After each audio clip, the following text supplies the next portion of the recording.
Golden State Media Concepts bring you Book Review Podcast, a haven for bookworms of all ages and the widest genres, from mystery to memoirs, romance to comedy, fantasy to sci-fi. If you love to read, this is a podcast for you. It's the Golden State Media Concepts Book Review Podcast.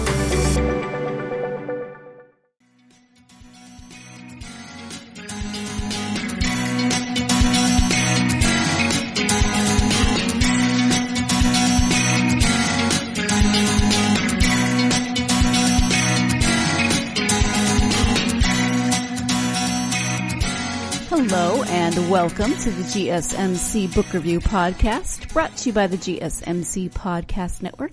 I am your host, Sarah, and I, as always, am very happy to be with you on another Tuesday with another author interview. Today I am interviewing author Kimberly Collins about her book, Blood Creek. It is the first book in the Mingo Chronicles. This book is historical fiction. It is set in the early 1900s in the Appalachian Mountains, in the West Virginia coal mines. In 1912, West Virginia starving coal miners are arming themselves and threatening to strike. Wealthy coal operators have hired the Baldwin Felts Detective Agency to protect their fortunes and crush the rebellious miners by whatever means necessary, no matter how violent. Long smoldering resentments are about to erupt into one of the largest armed insurrections in U.S. history, the West Virginia Coal Mine Wars. In the midst of this powder keg atmosphere, Ellie Klein arrives in Charleston on the arm of John Havers, a top lieutenant to Tom Felts himself. Young, breathtaking, and, as the gossips whisper behind her back, a kept woman. Ellie doesn't mind the gossip. She adores being the center of attention. She loves the parties, the fine dresses, the jewelry. This is the life she always believed she deserved. Could it at last be enough? But Ellie has a past and secrets. A husband on the run for killing her lover. A baby daughter living with her cousin back in Matawan. A new lover she sneaks into her bed while Havers is away. And her biggest secret of all? Ellie is a spy. Uniquely positioned to know the battle plans of both sides, Ellie straddles two worlds, the sparkling high society life of Charleston and the family roots that still twine deep into the coal dust of Matawan. Now Ellie must choose between luxury and loyalty, between escape from drab small-town poverty and love for her family. So this is historical fiction, but there is intrigue, there's a lot of stuff going on in this book, and I love that it is told from a woman's perspective, so you get a female perspective on the West Virginia coal mine wars.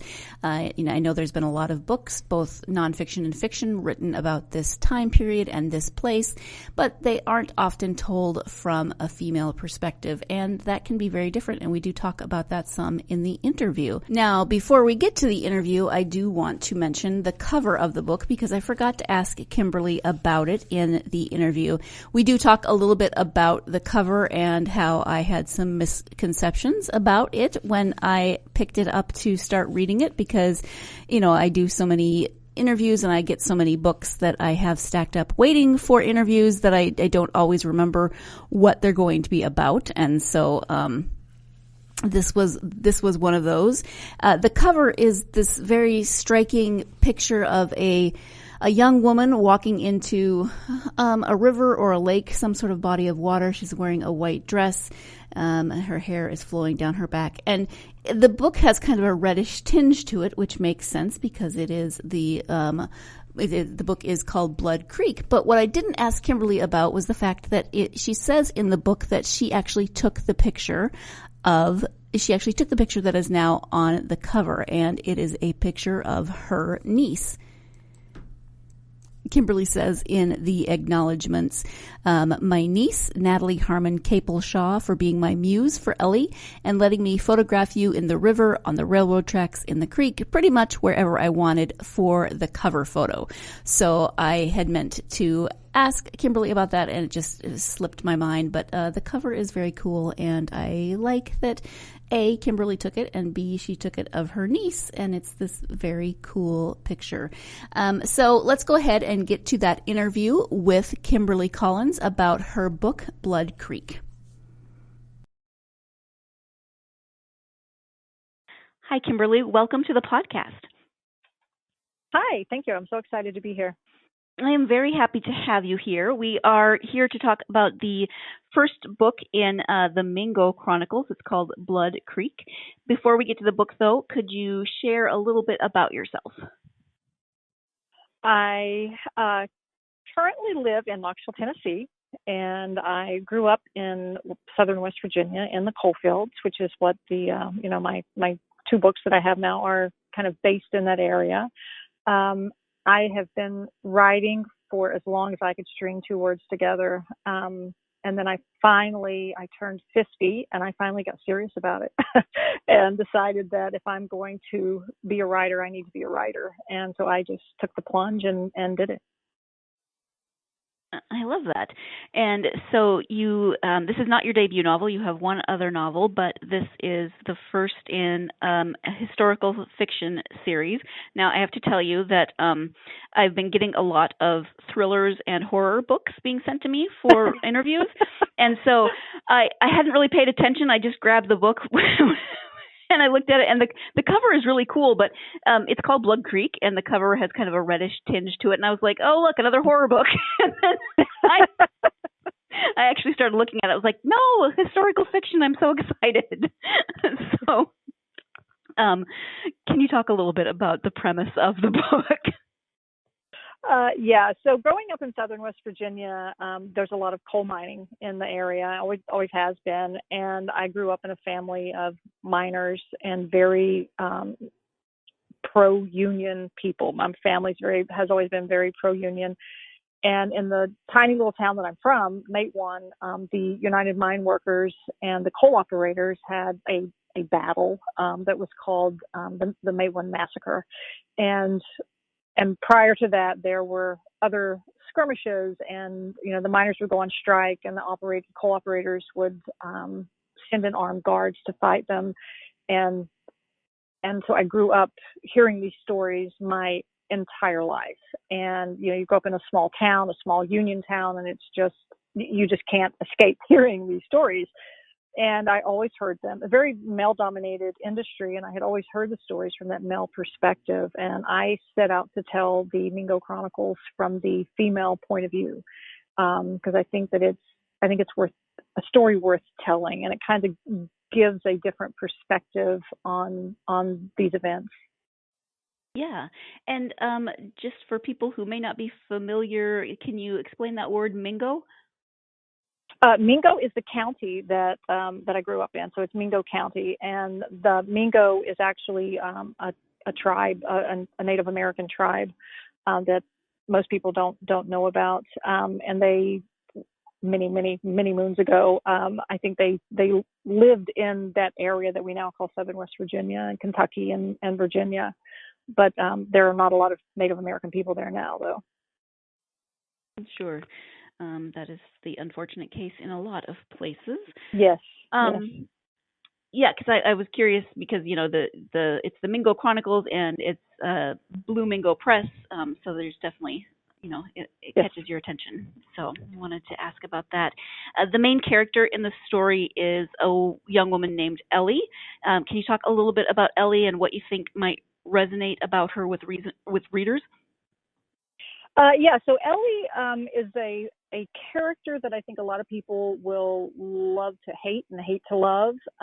She's based on a real person, and quite a few of the characters in the book are inspired by real people and real events and everything. And Ellie, when I started writing the book, I did not start with Ellie.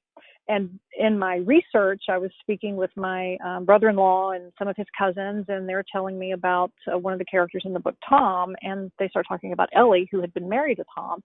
And I was just smitten from the get-go.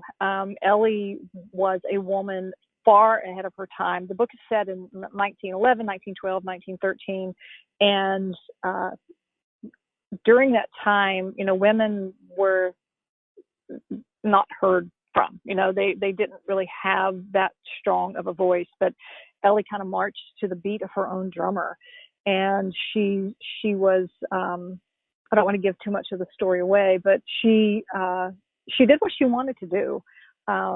She was an adulteress, but she was a very strong woman, maybe not in the ways that we would think of as being, a lovely, gracious lady, but she was, she did what she wanted to do, and she didn't care about, the norms of society. She did her own thing.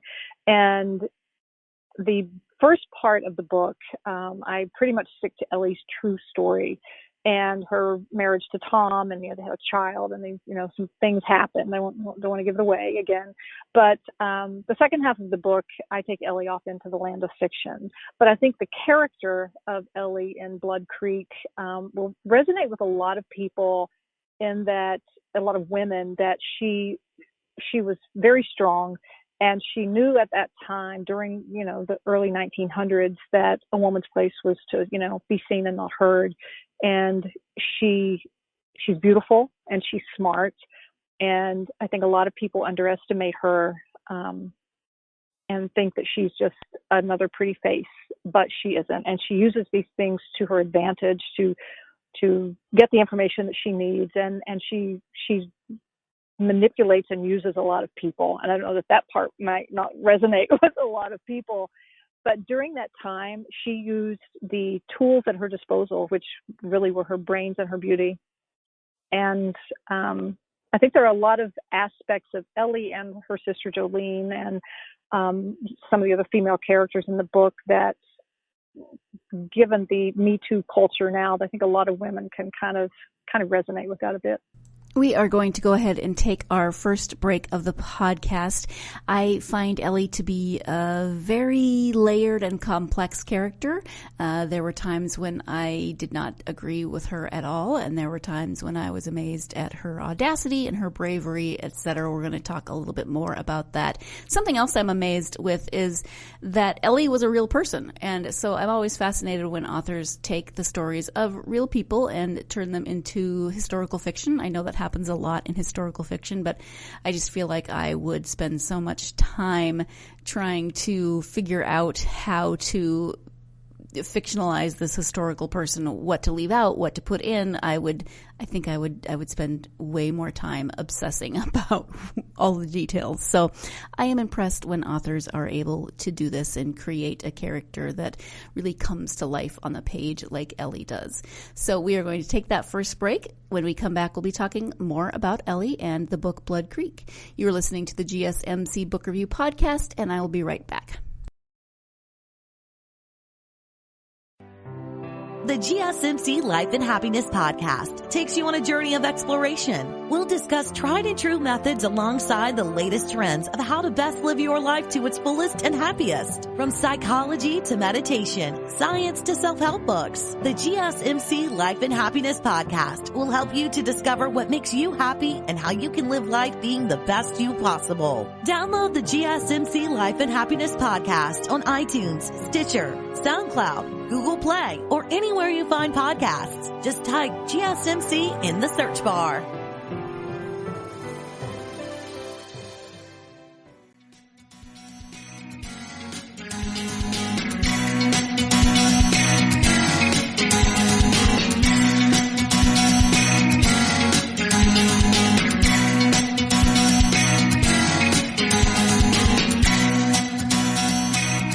Welcome back to the GSMC Book Review Podcast. I am speaking today with author Kimberly Collins about the first book in her Mingo Chronicles. It is called Blood Creek. Before the break, she was talking about the story and about the main character, Ellie. And so we are going to continue our conversation a little bit about Ellie and her role in the book. I'm glad actually that you said that she's a character that you love to hate, or hate to love, because there were moments when I was like, oh, come on, Ellie. But in the context, it actually makes a lot of sense. And we can't take our modern perspective and place it upon a woman in 1911, first off, and also in Appalachia, which is very much more patriarchal than some of the other areas of the country. Yes. Yes. And she really did try to utilize what she had at her disposal, which, a big part of that was her looks. So, yes. Right. And women, early 1900s, education for women was not a priority. And, going to school, going to college, being a doctor, being an attorney, women didn't do those things. They married and had babies and had tea parties. And that was, pretty much the end all be all for most women in that era, especially in Appalachia. And I think the real Ellie did some things that I really don't want to talk about right now, because it will come out in the next book, that she really did these things. And I just sat with my mouth open when I heard the stories. I'm like, you've got to be kidding. I'm like, in like 1918, 1920, she was doing some things that makes me blush now to think about some of the things that she was doing. But I think the entire story of Blood Creek, I tried to, at the beginning of the book, I have an author's note that kind of sets the tone and gives some context to the actual story of that time and place. And I know that coal is a dirty word now. And what I'm hoping that people will look at and just take a step back from your stance on coal and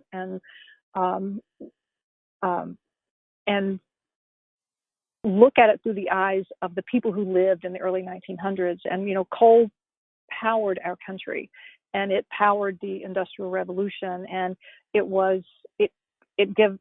gave us a lot of the conveniences that we have now and that we take for granted. And I think that the context of the story is, you can't look at it through the eyes of us today, because it was a totally different time, and people's motives for doing the things they did were very different than we would do now. So you can't judge Ellie necessarily by our society and our structure today, because it was a different time, definitely a different time for women.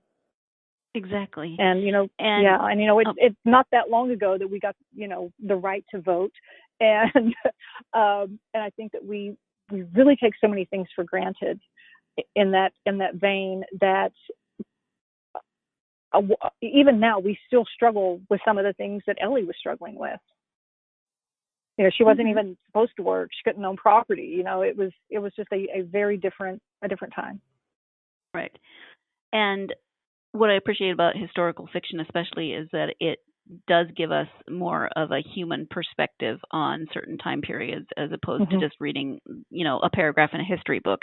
Here you can see characters, you can see how they're living, you can see, what it was like to live in that time and have coal be so important to the economy and, your life, even while it was killing most of the men, who had to work in the coal lines.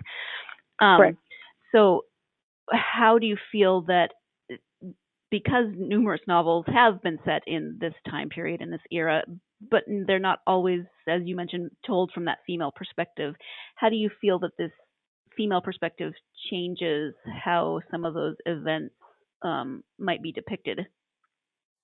I think, just from my own experience, always hearing them from that male perspective of what the men were doing, and they were tough and they worked hard and they were big and strong and did all these great things, and the women are never talked about. That I come from a family of very strong women, and until I got older, I didn't really appreciate that, because I never heard it. I had lived with it and I saw it, but it just kind of skews your perspective when every story you hear about the past is about the men. And that, again, just goes back to that tone of Appalachia, where it's a man's world.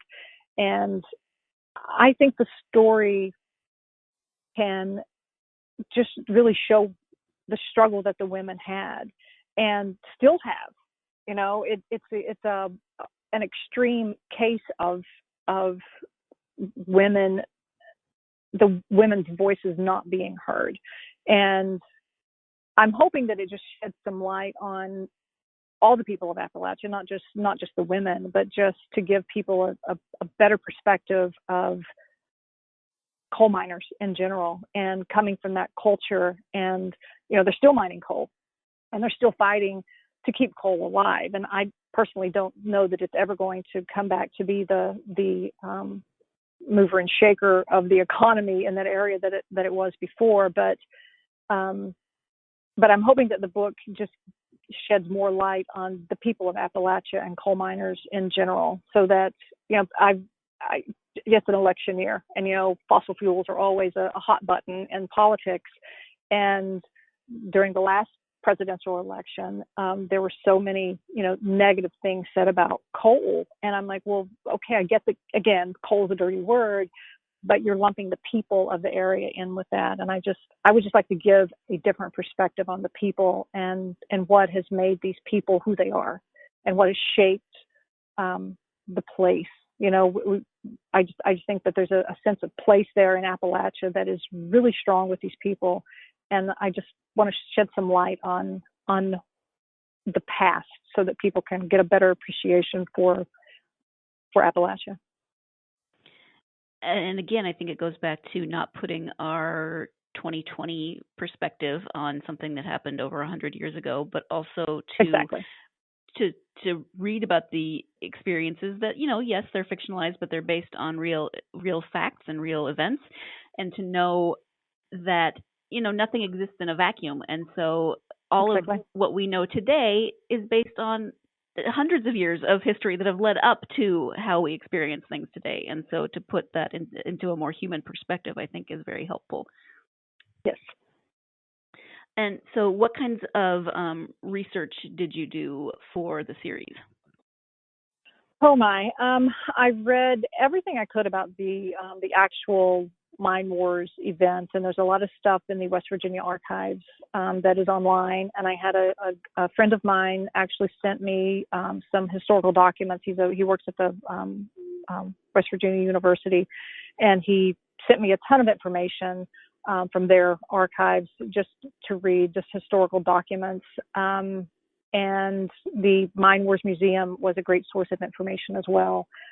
And just reading about the area, and a lot of it was from, you know, interviewing people that had, you know, family that lived during that time. So my research was all over the place, and it was a lot more intense than I ever thought it was going to be, because I thought, well, I know a lot about the Mine Wars. This should be easy. And turns out that it was a lot more digging. So because the more I kept reading, the more I kept finding, and then trying to, you know, make sure that those details were accurate. So all the events in the book that are about the actual mine wars, the coal operators and the miners, you know, their skirmishes and the sniper attacks and all those, the shootings and all of that those were very real events. And I've just sort of wrapped my characters around those events just to give through the characters' eyes. But it was a lot of research about a lot of things, and I learned things that I had never known about. Because growing up, I had actually never heard of Cabin Creek and Paint Creek. I had never heard of the strike. I didn't know that any of these things existed. So that sent me, you know, down another rabbit hole, just digging for information. It sounds like a lot, but it sounds like fun and very interesting. Yeah. Let's go ahead and take our second break of the podcast. When we come back, we'll be talking a little bit more about the personal connection Kimberly mentioned that she has with the story, with her family, etc. So stay tuned. You're listening to the GSMC Book Review Podcast, and I will be right back. Tired of searching the vast jungle of podcasts? Now listen close and hear this out. There's a podcast network that covers just about everything that you've been searching. Hey! The Golden State Media Concepts Podcast Network is here. Nothing less than a podcast bliss with endless hours of podcast coverage. From news, sports, music, fashion, cooking, entertainment, fantasy, football, and so much more. So stop lurking around and go straight out to the Golden State Media Concepts Podcast Network. Guaranteed to fill that podcast itch. Whatever it may be. Visit us at www.gsmcpodcast.com. Follow us on Facebook and Twitter, and download us on iTunes, SoundCloud, and Google Play.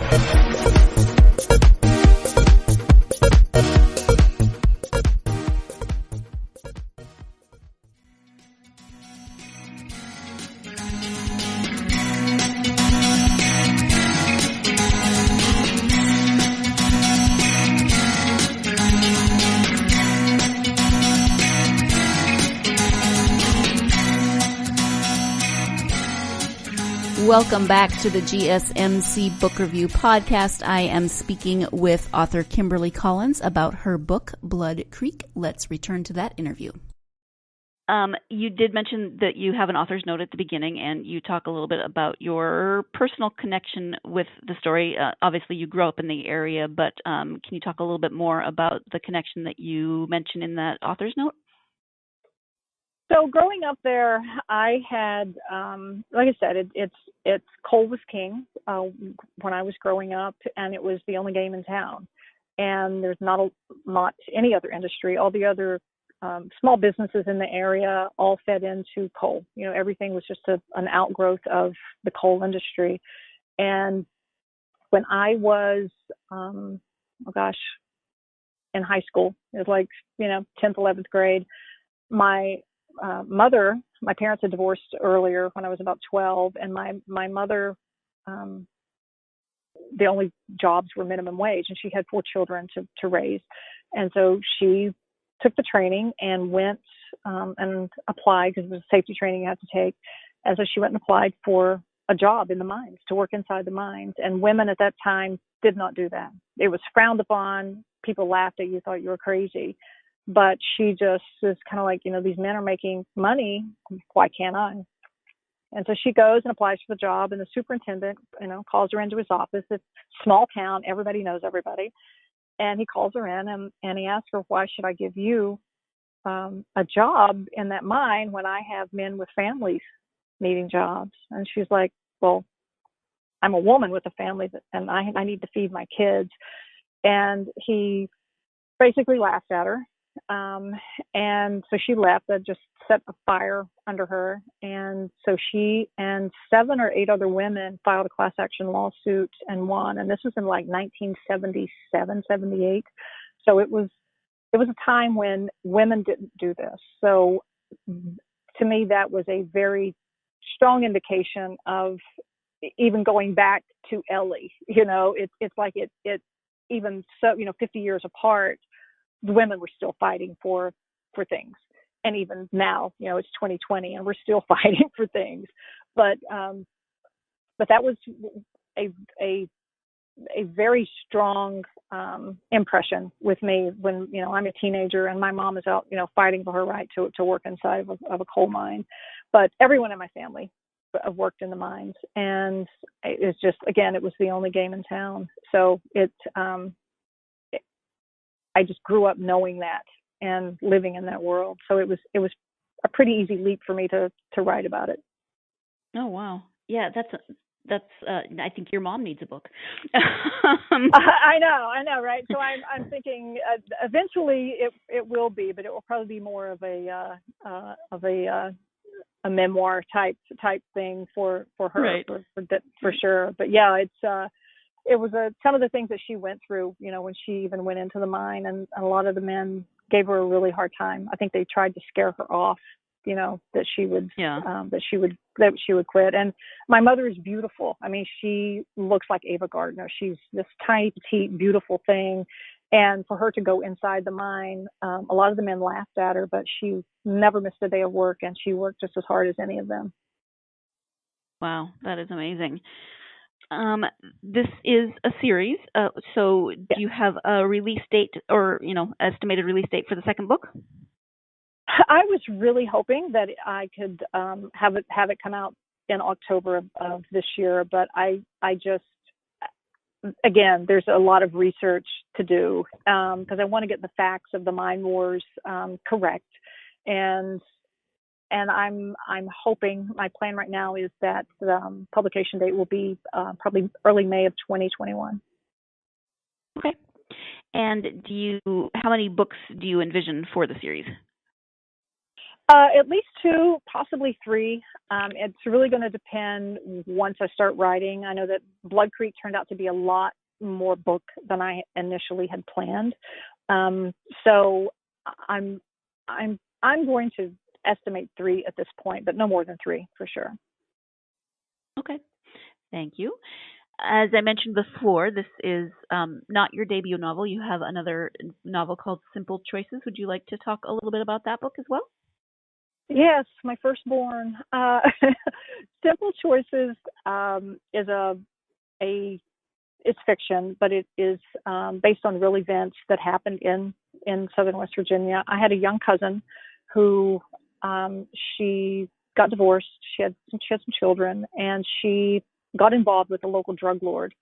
And oddly enough, in such a small little town, drugs at the time, and this was like early 2000s, I guess, he was selling a lot of cocaine and pot and just, random things. And this was kind of on the beginning of the opioid crisis. So he wasn't really selling a lot of pills, but mostly cocaine. But he was selling a lot of it. And she got involved with him. And then the FBI got involved, and the FBI wanted to know where he was getting his, who were his suppliers and where was he getting his drugs, and he was not going to cooperate with them. And so they somehow convinced her to be an informant. And the drug lord boyfriend found out about it and had her killed. He had her alleged best friend kill her, and then they buried her body and hid it. She was missing for 3, 4, 5 months. So it's a story about, there's no happy ending, and I'm not really giving anything away. It's definitely a book worth reading. But the premise of the book is that we all make choices every day, and you can make good choices or bad choices, and even the most simple choices that you make each day can lead you to a very, very bad end. And I think that that's what my cousin did. I think she made a decision to date this person, not realizing where the road was going to go. And then just one little choice every day just led to something horrible. And given the current opioid epidemic that's just really all over the country, I think it's a very good message for a lot of people. And I've had a lot of people who read the book that had addiction issues in the past that said, I read your book and I loved it, but I got halfway through and I just had to put it down for a few weeks because it hit home. It hit really hard. So again, there is no happy ending, but I think it's a very good message for a lot of people. And I didn't set out to tell my cousin's life story. I wanted to tell her ending as a warning bell to other people, because she was a young girl, a young woman, and it could have been anyone. It could have been any young woman in southern West Virginia. Wow, that is an amazing story. I mean, sad, obviously, but wow, just to be able to tell that, and I'm sure there's a lot of power in that book, and to affect people like that is really amazing. Yeah, and it was very hard to write. She was my younger cousin, and I hadn't seen her in years. And, when she was little, we spent time together. And then, I'm a teenager. I was about 5, 6 years older than her, probably. And, I go on my life and live. And then the next thing I know, she's missing. So the story was very difficult to write. And just knowing that it really happened, it's a pretty sobering story. So. Yeah, absolutely. So are you working on the second book of the Chronicles now? Is that what your current project is? It is. I'm working on the Massacre, and in Blood Creek, at the end of it, Ellie and Jolene and a crew of people end up leaving West Virginia and going to going away. If we haven't read the book, I don't want to give anything away. But in the Massacre, everyone ends up coming back to Mate 1, and then the Mate 1 massacre that actually took place is the central point of the story. All right, it is time for our third and final break of the podcast. When we come back, we'll be wrapping up our interview with Kimberly Collins. So stay tuned. You're listening to the GSMC Book Review Podcast, and I will be right back.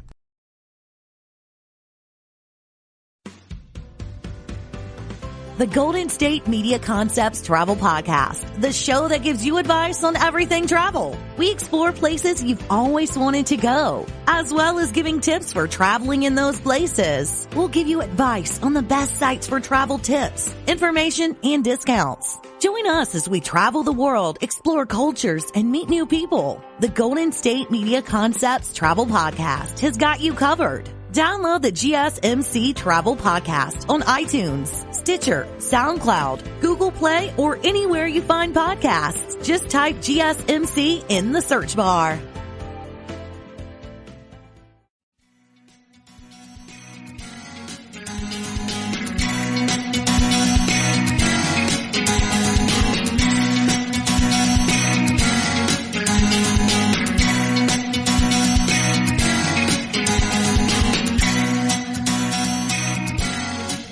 Welcome back to the GSMC Book Review Podcast and the conclusion of my interview with author Kimberly Collins about her Mingo Chronicles and the first book in that series called Blood Creek.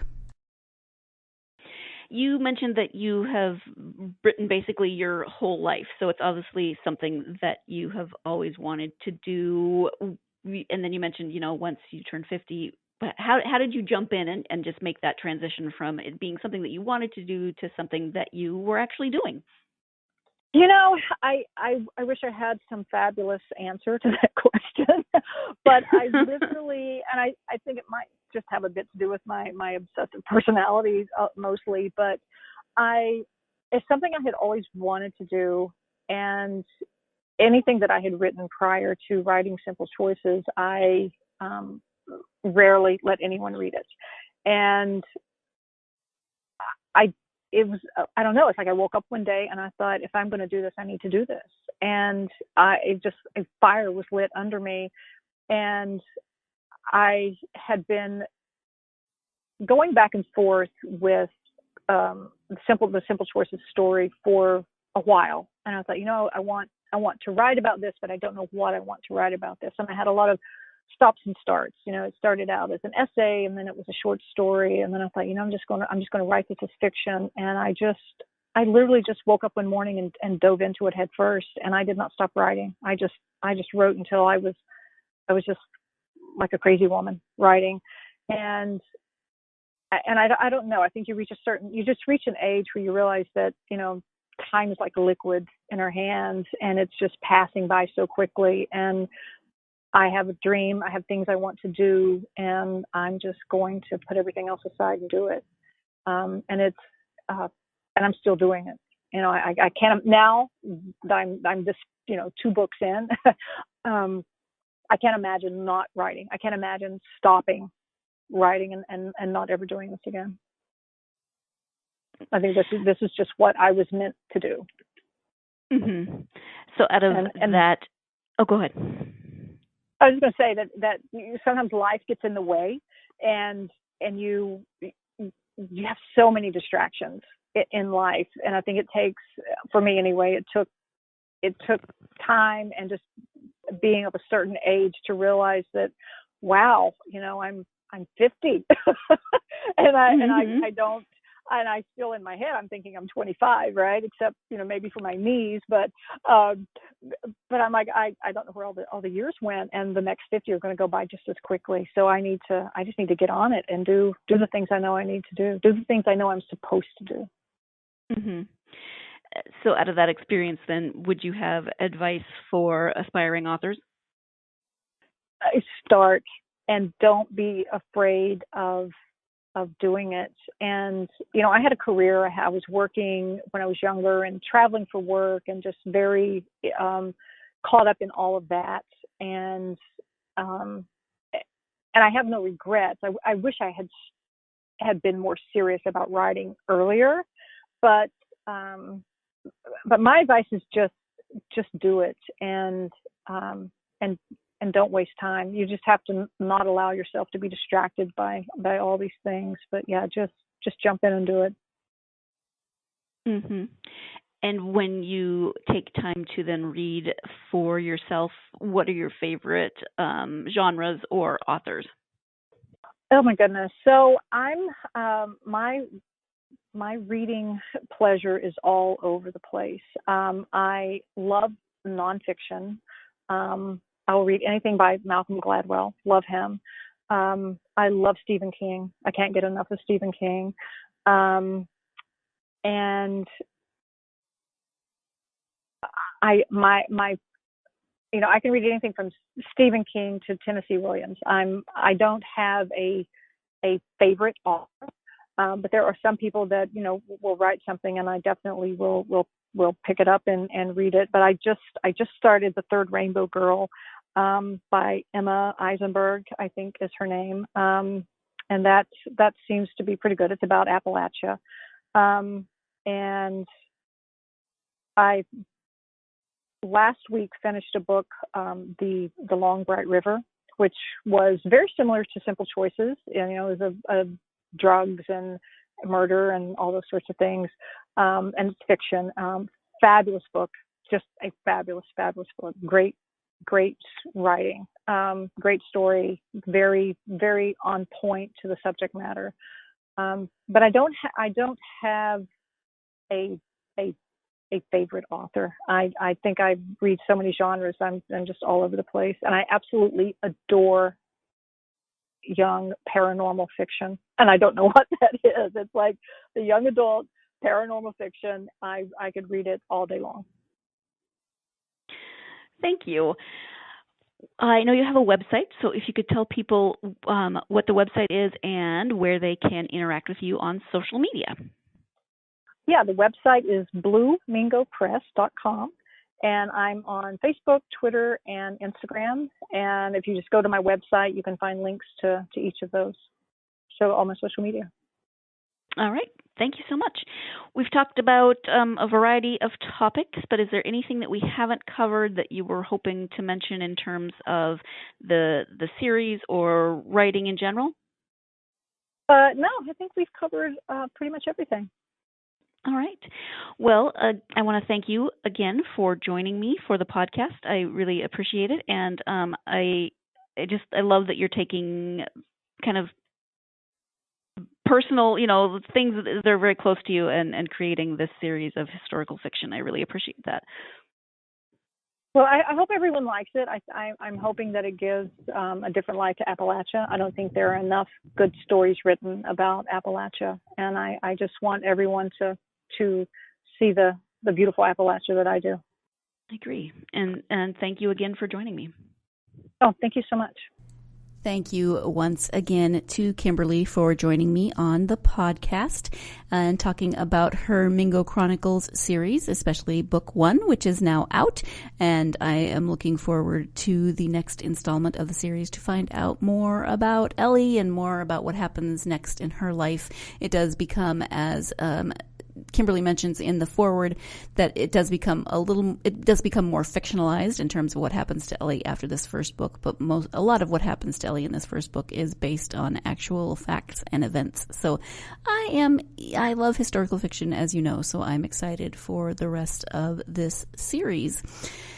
Thank you, as always, to you, my listeners. If you would like to win a copy of Blood Creek, it's very simple. All you have to do is go to our social media pages, Facebook, Twitter, or Instagram, and comment on this post in the next week, sometime in the next week.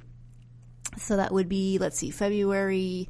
Oh my gosh, next week is February. So February 4th. If you comment by February 4th, I should actually pull up a calendar instead of just trying to figure things out in my head. If you comment on Facebook, Instagram, or Twitter by February 4th, you will automatically be entered to win a copy of Blood Creek by Kimberly Collins. So comment on the post with this episode 210, interview with Kimberly Collins, and tell me your favorite historical fiction novel or series that you have read on, as I said, Facebook, Twitter, or Instagram, GSMC Book Review. Speaking of social media, you would help us out a lot if you could follow us on social media, like our posts, retweet, share, do all of those lovely things that help us, especially if you can subscribe to the podcast. And if you could give us a 5-star review, that would just be the icing on the cake, the bee's knees, whatever euphemism you want to put in there. Thank you so much for that. And thank you, as always, for tuning in and joining me for another episode of the GSMC Book Review Podcast. I hope you're having a wonderful last week of January, and I hope this week involves, as always, time for you to get lost in a good book. You've been listening to the Golden State Media Concepts Book Review Podcast, part of the Golden State Media Concepts Podcast Network. You can find this show and others like it at www.gsmcpodcast.com. Download our podcast on iTunes, Stitcher, SoundCloud, and Google Play. Just type in GSMC to find all the shows from the Golden State Media Concepts Podcast Network, from movies to music, from sports to entertainment, and even weird news. You can also follow us on Twitter and on Facebook. Thank you, and we hope you have enjoyed today's program.